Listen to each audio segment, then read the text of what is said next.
The only thing is, why you?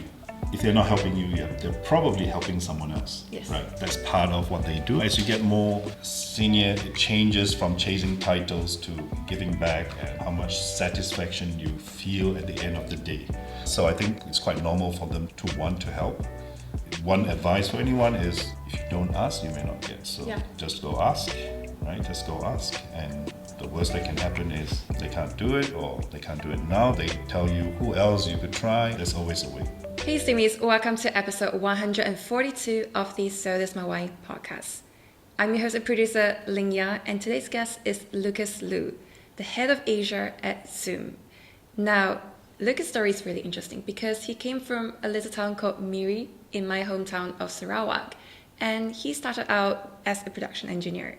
So the big question obviously is, how on earth does somebody from a little town in Sarawak grew up to become one of the biggest tech leaders in this region? I don't want to give too much of his story away, so if you're interested, just stay tuned because we're going to dive into all of that as always on this podcast. And just before we start, in case you haven't done so already, please do give a rating and review for this podcast because this is the only way anyone else will ever find it. Now, are you ready? Let's go. Now, Lucas, when I was doing my research, I found out that we both come from the same home state of Sarawak, and you grew up in Miri. What was that like? The first 15 years of my life was in Miri. Yeah. I think it was a very typical, I would say, upbringing. My mother was a school teacher in my primary school. Right. My father had a number of different jobs. Yeah. Including managing a hotel, and later he got into the timber business in Jakarta, where we used to spend our holidays. So we had a little bit more exposure with traveling to Indonesia during holidays. It was a large family that you grew up in? I'm the eldest of four. I have three younger sisters. Yes, so heavy responsibility on me. And what was it like in Shell City, essentially, right? Yes. Did you feel the pressure that, I must work in Shell after? I don't think it was quite like that, but you are right. It is known as, Shell City. In fact, the year that I actually joined Shell was 1991, and that was the centenary year of Shell, 100 years of being. And the history is Shell essentially more or less started around Miri, globally. So Miri is very much part of the history of Shell. If you go to the hilltop, there is oil well number one, which is the Grand Old Lady, they call it, which is what's left of oil on land. Of course, now everything is in the sea. But a lot of people worked for Shell. There's Miri, and then 7 kilometers away is the small town of Lutong, and that's where Shell headquarters more or less is based. So a lot of things there were revolving around oil and gas. You would know a lot of students whose parents were involved with Shell or doing something or other, right, as a contractor or supplying things to Shell. So a lot of connections to Shell. I had relatives who worked for Shell, an uncle and a second uncle. In fact, the second uncle introduced me to my first interview, and that's how I got into Shell. And so it wasn't a question of doing something else? No, it was not. I would say I went to Australia to study when I was 15, and I did production engineering, which actually is not really that close to energy or oil and gas. But when I came back, the opportunity just came.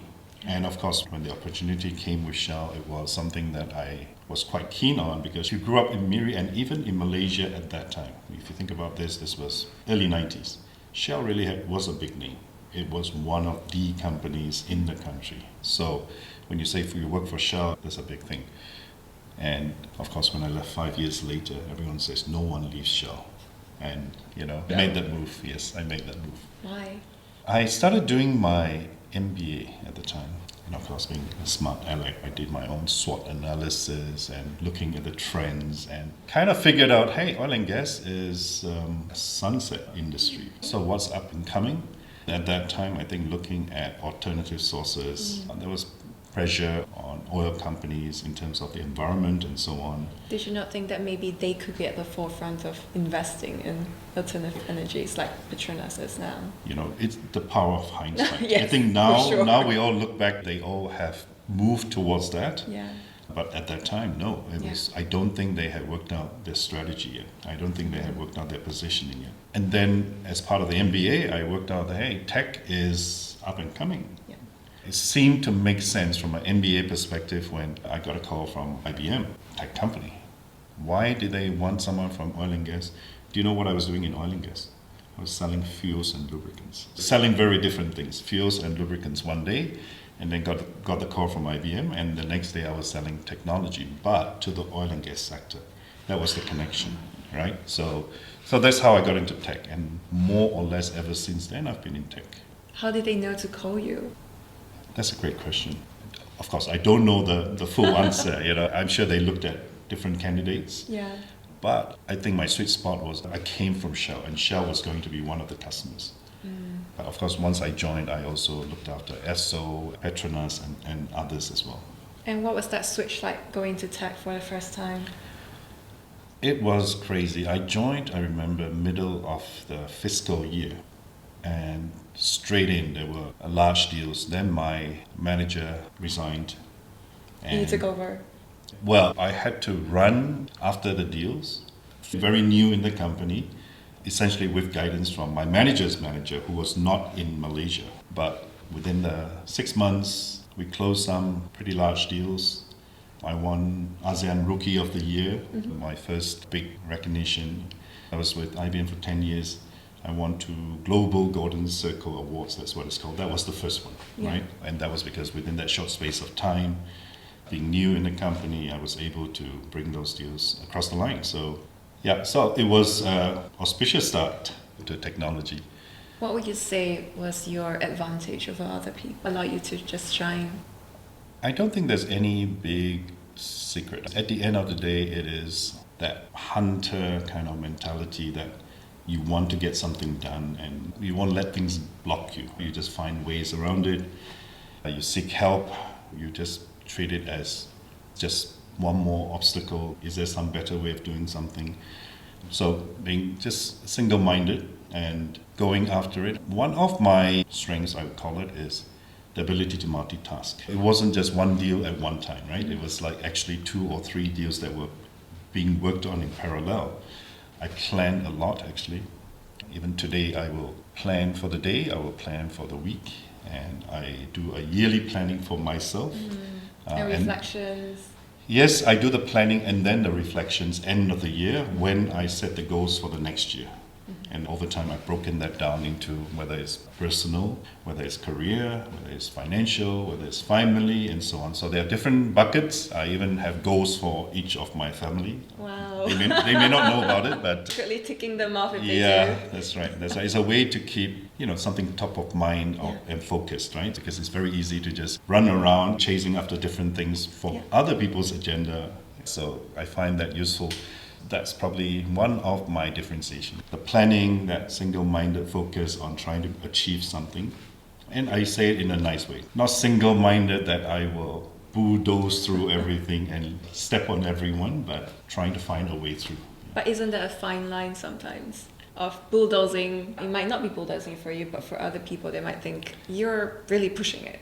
Yeah.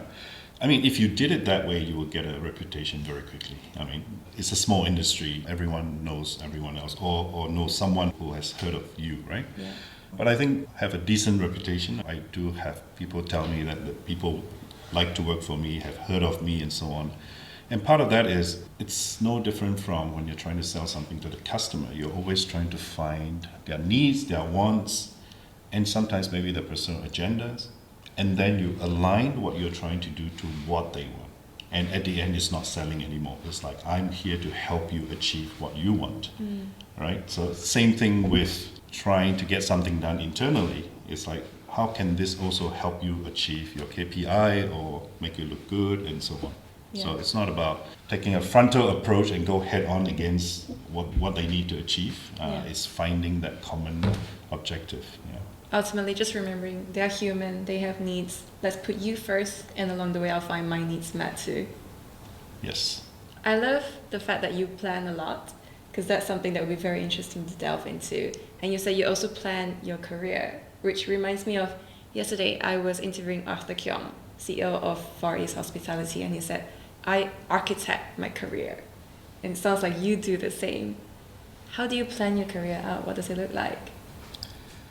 Yeah, I think it's not so much in terms of the company, right? In fact, I don't really plan in terms of my exits and my entries to the next one, but it's more of what am I trying to achieve in my career. At the beginning, a lot of it was fairly materialistic kind of things, how much money, what titles, what roles, etc. That served well for a while at IBM. After that first half year, there was a bit of a restructure. I became then the team leader. Yeah. And soon after that, two industry units merged. And then the decision had to be made on, okay, who becomes the manager? The team leader that I was on this side and the manager who was on the other unit. I was able to get the support to take that merged role and become the youngest team leader, the youngest country manager. I became the youngest ASEAN general manager. So that focus on fairly more materialistic kind of approach did serve me well. Yeah. But I do think what people say is true, that sometimes you reach your level of influence where if you move too fast, actually you're not ready at some point. So when I took on that regional role, I had never really worked in the region. I had no experience with a lot of the cultures of different countries, how things are done. It was very matrix where there's a country and you are region and it's a double reporting line in a way. All these were learnings that I had. Absolutely no regrets. It prepared me for my future roles. But at that time, there were times that I felt out of my depth. Having said that, I still did well. I moved to a couple of other roles as well. With the benefit of hindsight, when you took on something as big as a regional role for the first time, what should you have done? What's the best way for people doing the same? How do they do it? I feel, and this is something that I'm very conscious of now, when I appoint people into roles, I have to support them. No one knows what the role is until they've done it for the first time. But there's a lot of assumptions in the corporate world that, hey, you got the job, therefore that means you're able to do the job and off you go. But the reality is that's day one in that role. And the manager's role is really to coach, to mentor, to support and provide whatever else is needed for that person to be successful. I think to some extent I wasn't getting that. It was very much I had to work out for myself. Yeah. And yes, I could have done a much better job of maybe talking to other people, finding out how they did it and what else I could do. Yeah, those were learnings. Maybe I flip it as well and go, okay, you're the manager. You've just appointed someone to a role they clearly haven't done before. How should you guide them?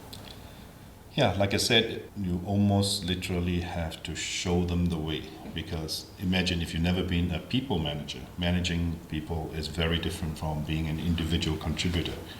There are aspects of people management, whether it's providing clarity, whether it's to motivate the person, whether it's performance management. So you actually need to guide them, provide advice, make yourself available for them to bounce things off you and make them realize that there's absolutely nothing wrong with showing that you don't know and that you want to find out and learn. There's nothing like experience. So I can do that for 1 day, 1 month. It takes years to really pick up. But of course there is a possibility that I can download what I have learned to the person so that they don't have to go knock their head on the walls. You just make yourself available so that they can just ask you any moment. Typically that's what I do. Yeah. And you said before you got the support of people. So the idea of career sponsors, how do you get them? Sometimes you're lucky and you stumble upon them, or they thrust themselves upon you. And sometimes you have to actively look, whether it's a role model or someone who has a lot of experience in one area, or someone who perhaps is senior enough that you think can also help you with the leg up and those kind of things. I'd say it's a combination, but it starts with really having the intent and that awareness that this is something that will help you in your career. And how do you approach them in the first place? I think there are different ways, but when they are where they are, they know this is part and parcel, right? The only thing is, why you? If they're not helping you, they're probably helping someone else, yes. Right? That's part of what they do. As you get more senior, it changes from chasing titles to giving back and how much satisfaction you feel at the end of the day. So I think it's quite normal for them to want to help. One advice for anyone is if you don't ask, you may not get. So just go ask, right? Just go ask. And the worst that can happen is they can't do it or they can't do it now. They tell you who else you could try. There's always a way. When was the first time actually when you felt the doors opening for you? I've been lucky. I can hardly think of a moment where I feel like I'm not progressing or moving on to something bigger or a different experience. You know, I spent 5 years with Shell at the time, as I mentioned. It was, even globally, one of the really big brands, big names. I moved to IBM that also has a very storied past. At that time, it was already, I think, more than 100 years old. Yeah. And had gone through some phases, but it was kind of rebuilding itself, brought in a new CEO, Lou Gerstner, that came not from tech, but from banking. He basically changed the approach to be customer-focused, industry-focused, and the industry focus was what brought me in. If you remember, I was brought in to look after oil and gas because they were verticalizing. Why did you decide after 10 years it was time to move on? Yeah, so again, it was opportunity. A local company called Astro, the satellite TV and media space. At that time, it was about 10 years old, but already a very large enterprise in Malaysia. They felt that they were still acting like a startup, even though they were 10 years old. And it was already a few thousand employees, big business, huge facilities. They somehow said, hey, get me someone from IBM, because IBM is known for structure, process, and so on. The headhunter found me, and I was brought in for a 3-year contract as GM of operations. And that was one of my stints, not as a vendor, it was as the end user, right? So, which was a very different experience. It was also my only local company experience. There is a lot of difference between being part of a multinational and, a local company. And how do you bring all those processes into an essentially local startup? There's also the mindset, culture. Yeah, the whole change management was part of the consideration. The fact that I had the top leadership behind me saying that this is what they need to do, obviously that helps. Having said that, the company was pretty ingrained in the way that they do things. So it's about setting up processes that may not have been there. And also revisiting. There was also a tendency to think, this thing is written, therefore we can't break that, right? So it was helping people to feel more empowered to say, why don't we rethink what is best for us at this time? How do you encourage that? Well, we start with the top management. I think we have that support, but at the end now, this is down to the nuts and bolts. You have to look at the areas that we can do it. There's an example within my first 3 months. There was a policy that they have all these tapes where they do, basically when they record a show and so on, right? Yeah. That they must be retained for a long time. There was volumes and volumes of such tapes. And the question was, is it regulated that it needs to be this long? If not, why can't we reuse? Because we're purchasing brand new tapes for all the shows, right, to record, and all this were then getting stored. So just asking some basic questions, is it a requirement by law or operational or business requirement that needs that? But at the end, there was nothing. It was like, okay, and if we were to reuse these, how much new tapes do we avoid the cost of? So that was a very quick project, but it was just an example of helping to change the thinking, and that not everything is set in stone, because as like a startup thinking, you're very good at coming up with new ideas, but at the end of the day, who is measuring the returns? So how do you measure returns for media projects? So not necessarily media projects, it could be it could be an IT project, right, to make sure that it is money well spent. And then at the end of the day, who is going to be accountable? Don't think it's very different from many companies, but it was just something that needed to be put in place and then to be enforced. And part of that then to help with the change management. After a while, everyone says, yes, I get it. This is good for the company. This is good for me as well. How do you decide it was time to move on to Oracle? It was not totally within my control. Okay, first of all, it was a 3-year contract. But of course, at the end of the 3 years, it was, should we renew or should we not? Right? So at the time, I decided it's a good time to move on. I was not in a sales role, and so, like I said, being in a local company, you're both the brain trust coming up with the strategy, but then at the same time, you also are involved in the execution. Whereas in a multinational, a lot of that thinking is done up in HQ, and here really is about execution. I miss that, waking up knowing what you're supposed to do. So I decided to not renew, and of course, then that was the global financial crisis. So I had an unplanned break for 9 months until I got into Oracle. Were you concerned? Yeah, of course, it's natural to be concerned. It was more of how long is the global financial crisis going to last. Earlier, we were speaking about how and when I got into marathons and into climbing mountains. Well, that was the 9 months. That was when I went from running around the neighborhood to, wow, why don't I enter a race? And ultimately, in that same year, I ran my first full marathon. Literally for 6 months, there was nothing. So I was able to run my marathon, and that was the year I also climbed Mount Kilimanjaro. So I imagine you planned those as well. Yes, Kilimanjaro was a fairly big undertaking, right? First of what they call the 7 summits. When I was at IBM, there was 1 year where 80 of us went to climb Mount Kinabalu. So that exposed me to my first trek.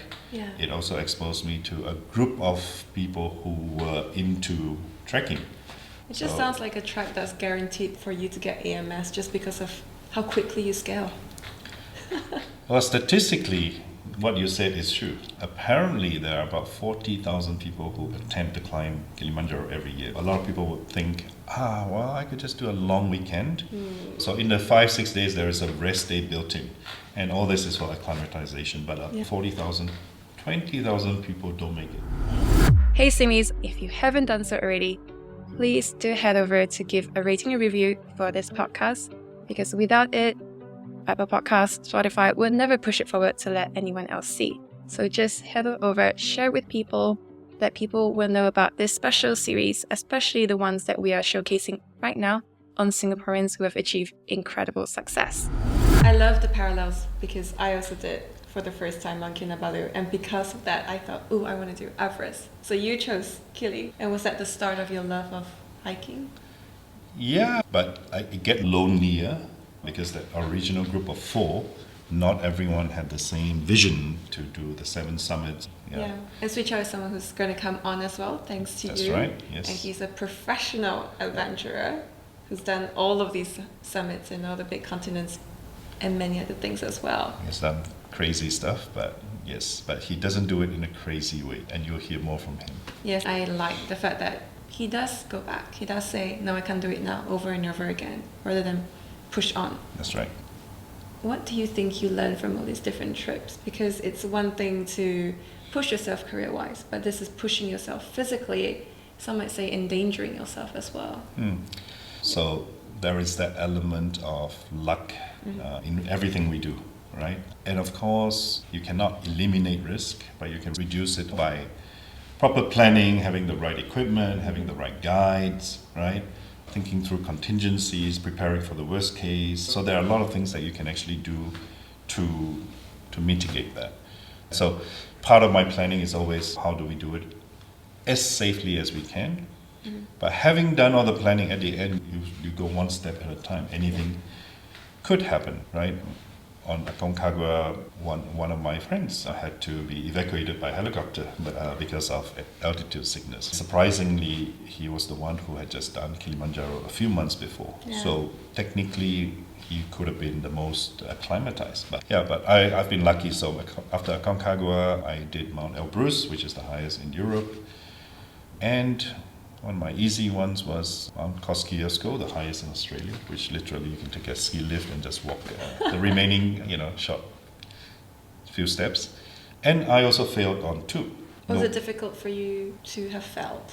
Especially when I'm sure people would have known and asked, how did it go? I think if you do it for public acclamation, then maybe, but to me this is personal. And when I went for Vincent Massif, which is the highest mountain in Antarctica, which is one of those that I failed because I didn't even manage to cross over.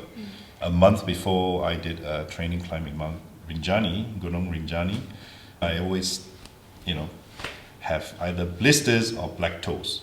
So my toenail decided to come out just as I arrived in Buenos Aires on the way for this trip. Oh, wow. And so I had to make a decision. Antarctica is not a place where you jump on the next plane. Every plane is booked fully going in, coming out. So I actually did not even cross over. And in Oceania, the highest mountain is Carsten's Pyramid in West Papua. So I tried that. At that time, I was also not really getting enough training done. And also, it's not a trek. It's a rope climb. Oh, that's right? technical. Sui Chow helped me with some of the training. And then the rest of it, I thought, well, I'll just mental myself up about halfway up. Yeah. My limbs kind of, were just worn out. If you're not a good rope climber, you always try to pull yourself up, which is absolutely the wrong thing to do. Then you wear out everything. That was the photo that you put into LinkedIn. I still have a relatively young family still, So I said, okay, it's time to call it quits. And that was the last big mountain I did. Yeah. And no regrets? No regrets. No regrets. I think I've done something which many people probably have not had the opportunity to do, and to do it while also having a career, a family, and so on. What would you say is a highlight from that period of your time, and what drove you to keep doing it? Like I said, I was able to do it while having a good career, having a great family, and still was able to do these pursuits, which I have to be thankful to my wife, because someone was asking me the other day, oh, does she come along? I said, no, she cannot stand cold showers, not proper beds and all that, right? Some of my trips were 3 weeks long. To answer your question, I think it's just being able to do all those things without having to give up on one. What was your trick to balance both? Well, I talked about having a plan, having multifaceted plans where it's not one or the other. And then also I think my ability to multitask is important as well. And also I started to have a knack of bringing pieces together. Besides climbing mountains, I also wanted to travel. And so if there's a work trip and I just extend, keeping very open, it was not like I must go this place at this time. It was like, since I'm going here, what's nearby? And even when you were working at Microsoft, you could do that as well? Everywhere. Yeah. The great thing about tech companies in general is it's about the results. It's not about clocking in and clocking out, right? And also, we're so used to the technology allowing us to work from anywhere, literally, right? So as long as that could be done, then no issues. And what was it like then moving to Microsoft? Because I noticed you changed designations a lot. Different countries. Yes, I had. Yeah, I think in Microsoft, I started in Malaysia, did it for 2.5, coming to 3 years, and then went into the regional job for the enterprise business. And that was also when I moved to Singapore. I had a few regional jobs along the way, and this comes back to my multitasking. I was asked to help out countries whenever the business was not doing well or there was a change of the leadership and so on. What it means is I'm doing my regional job and then I am running that country job at the same time, doing 2 jobs essentially. What I would have to stop doing is to travel regionally. I will be going in literally Monday to Friday or Monday to Thursday to that country for an extended period of time, doing that job, and then I do my regional job from there. I did that 4 times during my Microsoft career. 6 months in Thailand, and after that 9 months in Indonesia, and then 6 months in Philippines, and then back to Thailand another 6 months. So in total, more than 2 years of my life was spent in those countries. That also gave me a unique experience. A lot of people may have done regional jobs, but it's really just fly in, fly out to some extent. Here I was really in the country doing the day-to-day running of that business as well. That's why you see a lot of titles, because at times it's 2 at the same time. It was like interim. Interim, yes, there you go. What were your main takeaways from being fully immersed in these countries as opposed to just flying in, flying out? It's very different from accountability, because if you're in a country, you own the business. You own the number. If you're in the region, you're just an overlay. That means the country's number, the people on the ground, they bring in the business, and that number just adds up to your number. But on the ground, it starts and stops with you. So I think that's a key difference, accountability. I think the key thing that I was able to bring is, if you remember, the reason why I was asked to do those country roles is because the business was in trouble. In all these times that I stepped in the same quarter, I was able to turn around the business and achieve the numbers, right? So I think that goes back to having done it before, knowing what are the key things that you need to do. So what tend to be the key things then? In sales and in business, it goes back always to, is there enough pipeline? Mm-hmm. In order to achieve $1 of revenue, you might need $3 of pipeline. And then that pipeline gets qualified to see which one is real, right? So at the end, you need 3 times coverage in order to achieve this $1. So one is quickly look at building up the pipeline. So salespeople are supposed to put things into a CRM tool. And if they don't do it, it's on their Excel that no one else can see, right? Or it's in their head that no one else can see. Then it will not show up. And when it doesn't show up, it means that management cannot take the right actions. So first thing is to get the visibility. My standard expectation for everyone is the pipeline must reflect the reality. Once I know the reality, I know what I need to do. If it's really insufficient pipeline, then we need to work on activities to build up the pipeline. If we have enough pipeline and we're still not meeting the target, it means we are not progressing the deals fast enough in order to meet it. Sometimes it's not the best forecasting. Maybe it should never have been forecasted for this quarter. It should be next quarter, but you put it in this quarter. Sometimes you didn't ask for help. And also there are a lot of tactical sales kind of methods that you can bring to accelerate something. It's knowing what to prioritize. And putting the right timelines as well. Absolutely. In sales, in technology, the timelines are very clear. And then we break it down by the month. Then we break it down by the week. It's like submitting little peaks every single quarter. If you look at it that way, yes, it's made up of many peaks. Do you feel like your experience hiking changed the way that you approach sales and work? I'm not sure which one came first, but if you think about it, but either way, it is about stamina to see things through. It's about seeing it through, and on the mountain, not just getting to the top, come back down as well. You have to look at the whole thing, from planning to resiliency to having the stamina, right, and to have that mental and physical toughness as well. Going back to Microsoft, why did you decide it was time to go from there? Part of it was that I moved to Singapore. Yeah. Funny thing is now when I go back to Malaysia, where I spent so much of my years, my peers, guess what they're doing? Retired. Yeah. Because it's a different retirement age in Malaysia. Okay. But because I'm in Singapore, I actually literally have 10 years or more to go officially to the retirement age. That in a way led me to that thought process. Now, do I stay another 10 years in that same company? The opportunity presented itself, right? Here's an up-and-coming company at a very different part of its maturity, provide me with very different experience. Yes, it's a much smaller company, but it's a bigger role where I was running the whole region as well. I think that was what got me excited, right? In fact, all of my career, all of my companies, loved all of them, never any regret. But when it's time to move on, it's time to move on. And when it's time to move on, I always look forward. How can I make the most of it now, right? So, that was the reason why I joined Zoom. So what is the actual checklist when you're thinking of next career? 3, is it the right company? Is it the right role?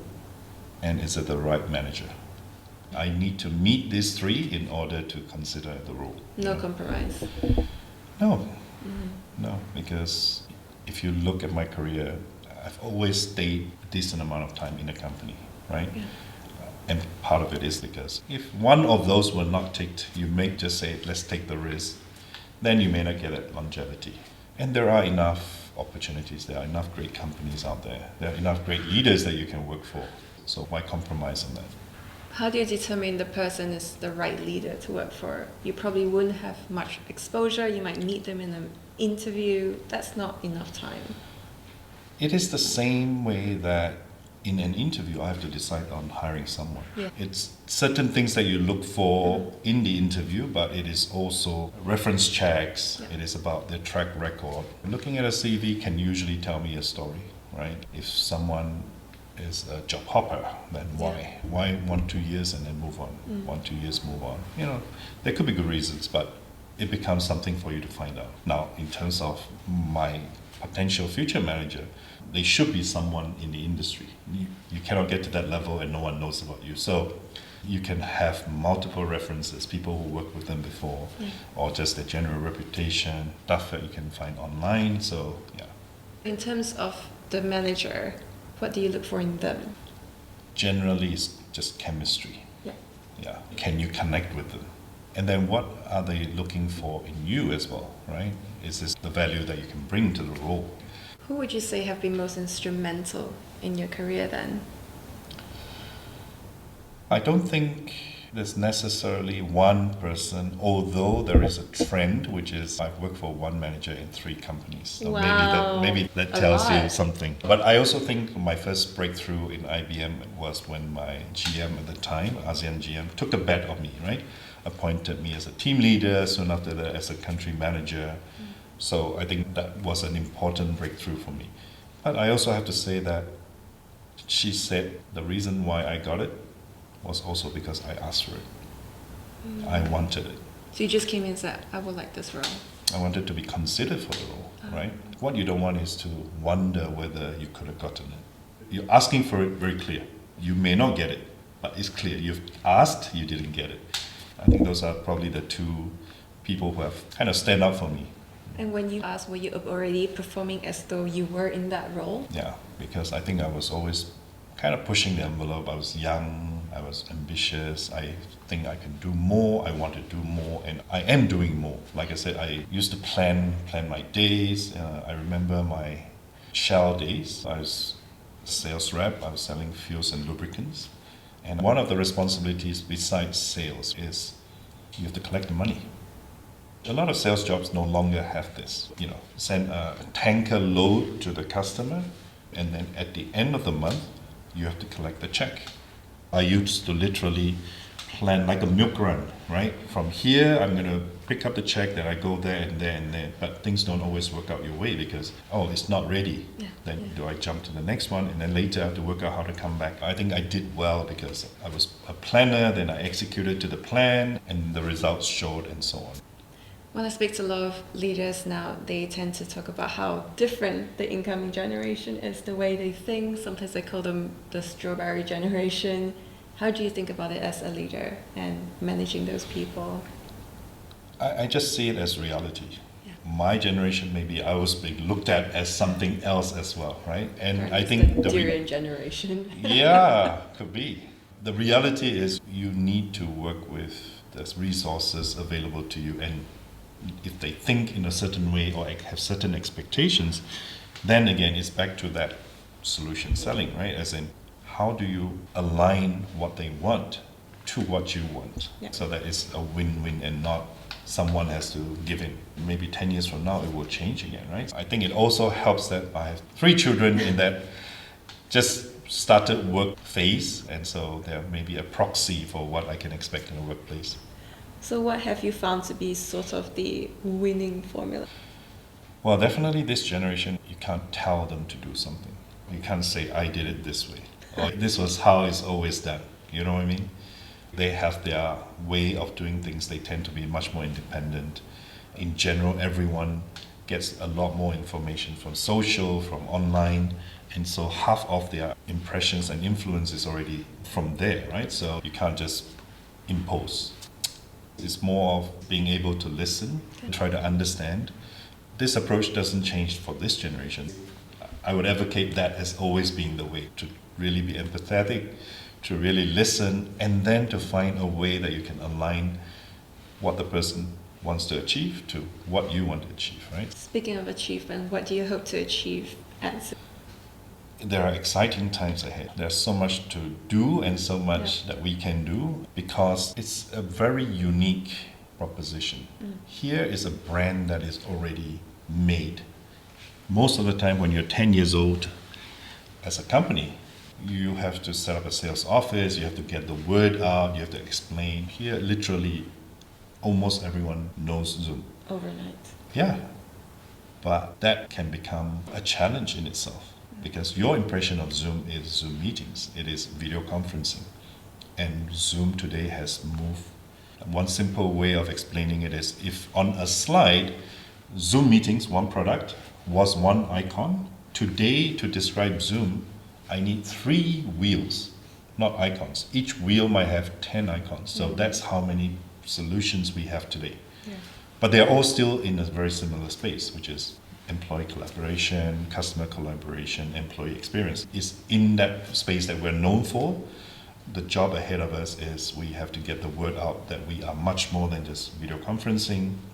We have to sell all of these as well. And we also have to keep preparing that every month or so, a new product will come out as well. When you think about it that way, there is no finish line. It is ongoing, but most great companies are like that. And in fact, along the way, like Microsoft, they actually have to reinvent the business model. Yes, we are also looking at a whole business model as well, where we didn't have a country organization, and we didn't have people aligned by country. And during the pandemic, it was fine. It was okay because when you need, video conferencing, you just buy, right? And there wasn't a lot of selling needed. But when you get into more complex products, which is what we have now, right, with cloud telephony, contact center, and so on, you need people who are if possible, from that country, part of the ecosystem, knows the partner ecosystems, know the customers, speak the language, know what's the way to do business to be more effective. And that's what we're transforming now, our sales force to be much more closer to the customer in the country. What do you think you wish most people would know about what Zoom is doing that they don't? Why? What do you think? Uh-huh. Are there things that Zoom is doing that you wish more people knew about? Actually, all of it. Because, and yes, I'm slightly biased because I'm here, and also because I'm the closest to it, but literally this is the one time in my career where I absolutely have no qualms about selling the product because it literally is, the best in terms of experience and so on, right? And adoption and so on. So the slight regret I have is not being able to get that out fast enough, because I truly think that it can help, customers and people to transform the things that they do. The basic things, but the quality would be great and so on. So yeah, don't get me started on AI and the rest. Yes, we have been talking about that quite a lot, but I'm sure they can just easily look up one of your past interviews to learn more. That too, but even then, the speed of innovation is so great that it keeps developing. So it's not standing still. Yeah. When development is so fast, how do you make sure your customers know about it? That is the challenge. But what we're doing is obviously we're doing all the marketing things as well. We run events. For example, 2 weeks ago we had Zoomtopia, which is our annual conference, and typically that's where a lot of new announcements will come. It's a customer event, obviously. We talk a lot to analysts, right, to the media. We have an executive briefing center in Singapore. We have it in San Jose, Amsterdam as well. And we can do it either in person in Singapore, or we can do it virtually, right? And that's often the best way because, like I said, it is a product that we win if we can show. And so it's not about me talking about it, it's not me presenting slides, but if I can demo, let them experience it, usually that wins the customer over. And you talked about thinking of, where would my next 10 years be, if not retirement? A lot of people I've been speaking with this week they call it the second act. Like for Tai Ho, he founded Channel News Asia and he said, my first act was founding Channel News Asia, founding a news channel in Myanmar, founding an entertainment channel in Myanmar. My second act is organically moving into writing books, his own for George Yore. And so a lot of people are thinking about that. And there is the thought of, I need to plan second acts 10, 15 years before it comes as well. How do you think about that? Well, that's a tough act to follow. But, personally, for me, I think, I've at least 5-10 years continuation of what I'm doing, right? But at the same time, I see myself already bringing on the next phase. And to me, that one of the things I'm in discussions right now is on board directorships, right? So I think that's one way that I can continue to be active in leveraging all my experiences, but also building something which, when I stop working full-time in executive roles, that I can still contribute on the board. I'm also an advisor to a startup currently, so I think that's part of getting into the next phase as well. That's from work and so on, but I intend to keep active as well, so I still run every day, but only on a treadmill. I run the equivalent of 3 marathons a month. Wow. Because if I run every day 4 kilometers, that's 120 kilometers a month, right? So in small ways, but it all adds up, right? The next multi-step kind of challenge that I've taken on is, of course, just seeing the world, so. You have a checklist? Oh, yes. I have an app as well. Oh my goodness. Yeah, it says 86 right now, so. Wow. So what's next on the list? Good question. I just failed on one.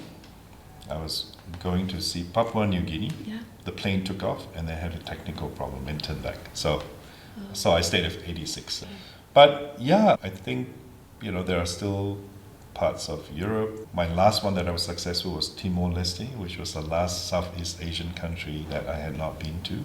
So I think it's still, like I said, it's nice. It's not a concrete plan. It's more of, if I'm going there for work, what can I do, and so on. Yeah. And is there anything that listeners can help you with? Wow.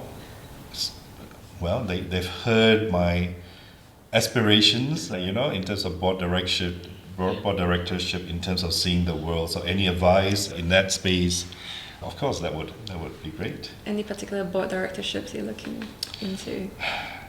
We're in some discussions, but yes. Completely fair. Before we sign off, I actually have a question to play for you from someone that's not me. Let me just play it for you. This is Frida Liu, your ex-colleague. Miri boy, how many countries have you been to, and how do I know you're not lying? Oh man. Okay. Thanks, Frida. Well, I just said it, 86. Yes. How do we know you're not lying? Because, Frida, how long have you known me? Have I ever lied to you? No, there's no reason to lie. We are following the United Nations definition of country. I actually had a higher list before. But do you know that, for example, all of the United Kingdom is only recognized as one country, whereas I was saying, England, Wales, Scotland, so I had to take some of that down. Did you know that Vatican City is not a country?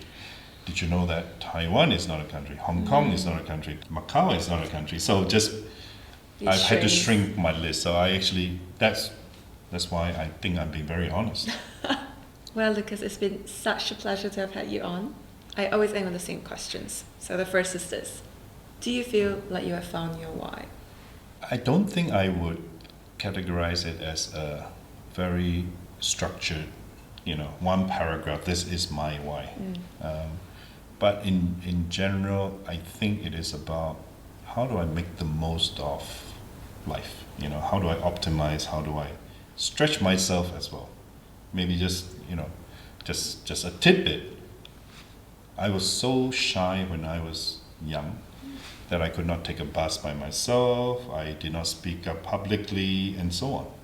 And I think from that kind of perspective, to have built my experiences myself to what I am now, and to still have a plan to stretch myself even more. I think that's probably my why. Hang on, how do you do it then? Wow, are we going to go back again Yes. then? I think it, again, sometimes it's luck, sometimes it's just you have to be put into a position, right?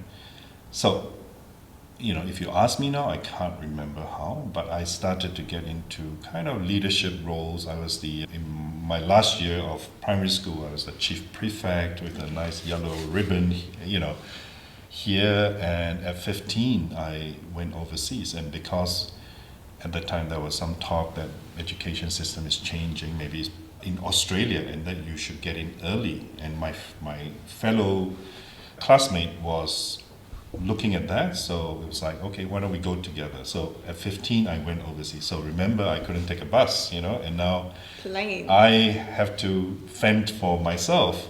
And so I think, part jokingly, but really that's the kind of, when you really have to do it, you do it, right? That's the great thing about humans, we will always survive. But from one thing, it led to another. So again, I was the class monitor even in Australia, right? So in a foreign country, I was the volleyball captain, table tennis captain, and so on. So, and same in university. So I think, I was lucky partly, and just in positions where to some extent you either have to fend for yourself, and also back to my why about always optimizing. So there's something innate that is like, there's an opportunity, go for it kind of thing. And, so that's how. Since you said optimizing quite a few times, what is one tip that you think most people can take on board to optimize their life? Well, I'm not sure that it is for everyone, Yeah. right? Some are happy to do one thing at a time, for example, right? Or stick to one thing, may not want to try something else. So I think for me, it is about in the 24 hours you have, right? What can you achieve? I talked about my planning, which initially was just pen and paper, right? And then Excel. And then I still remember, I came across this wonderful thing. At that time, it was called time management systems. It's probably disappeared now. Okay. But at that time, it was, you pay 500 ringgit, which was quite a lot of money in that time, and it came in a box, and the box you will have a folder, and it will have all the pages, and every year you refill the pages because with the right dates, and in there it will guide you on, tasks, this, that, your calendar, diary, and I was really doing it, right? So I think, again, that's how you optimize, that's how you find, time, and then also you must have a target, because what are you optimizing towards if you don't have a target? You're just creating time, but you're not doing something with the time, right? Or you're not doing more with the time. So I think, planning it, knowing why you want to have more time and what you can get out of that spare time that you create, I think that's it. Amazing. What kind of legacy do you want to leave behind? It's still tied to that. Here's someone who achieved whatever he could achieve. It doesn't mean I have to be better than someone. It doesn't mean, I need to be the prime minister, but I think, I've tried as far as I could and achieved what I could. And even that probably means I fail along the way, because that's part of knowing whether you have, you've tried something. Back to my climbing, right? I failed a few times, so.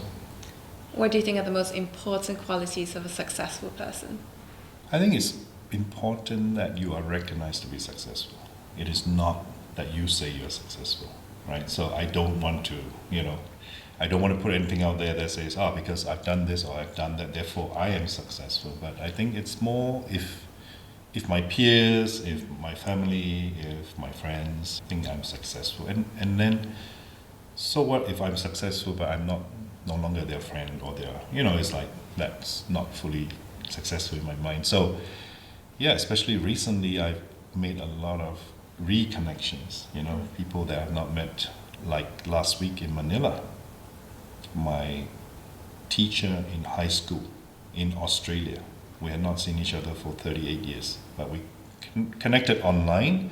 He's Australian, he's based in Adelaide, but his wife is from the Philippines, and he was back for a trip, and somehow we made it happen. So I met him in Manila after 38 years, and we caught up, right? So I think those are, my little definition of success, which is more of, again, making something of the connections that I've had, right? Even though it was 38 years ago, but something from there I felt is still worth, catching up. It's totally fine to have just put it aside, right? I mean, after 38 years, right? So I think, long-winded answer, but it's other people seeing that you're successful, not so much yourself, and And I think the human connections is part of that success. It'd be very lonely if you just have a lot of awards or a lot of money, but you're on your own. And where can people go to find out more about what you're doing and support everything you do? Well, LinkedIn might be the best bet. I'm not very active on Facebook and the rest, but I think LinkedIn, my phone number is readily available as well. So, WhatsApp, phone call, email, all possible. Anything else you'd like to share that we haven't covered so far? Well, I think, maybe just that family side of it, that I get a lot of satisfaction because now I see the next generation also coming out, on their own into the workforce. Essentially, they've completed that whole cycle, right? I went to study in Australia, and now some of my children have also completed that loop as well. So I think, it is not just about you, but you talk about the biggest legacy, of course, is the family. And that was the end of episode 142. The show notes can be found at sothismywhy.com/142. And a special shout out to Link Bay Studios for allowing us to record this in person in Singapore. There is a gorgeous setup that we have done, so if you want to see the visual version, just head over to YouTube. And if you want to record it yourself, just visit headmail.com/Link Bay Studios.